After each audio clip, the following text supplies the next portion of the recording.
The Canada CPI data came in probably a little bit stronger than expected, and that pushed the dollar versus Canada marginally to the downside. But we're finding some support near a swing area and resistance above near a moving average level. I'll talk about those that battle going on between the support and resistance in this video. So let's get started.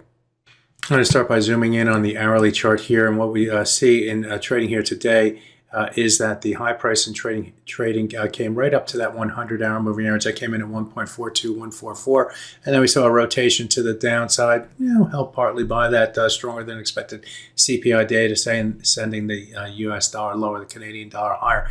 But this low of this yellow area right here at 1.4194 seems to be doing are trying to hold support on the downside despite the fundamental news and the move back to the downside. To see the importance of this area, I got to push back and take a look at a condensed version of this price action over the last using the hourly chart. And if you go back in time and you take a look at this high and this high and this high and this high, it formed the ceiling right here. It broke above the ceiling, then used the level as a floor before moving to the upside. It wasn't until last week that the price started to come back down toward that old area right through here. That area comes between 1.4194 and 1.4208. We came down to the high of that level, bounced higher, and then rotated to the downside. And we've been below that level for the most part since Friday. We did find resistance against the low of the area yesterday, and trading here today we moved even higher and tested the high of the area.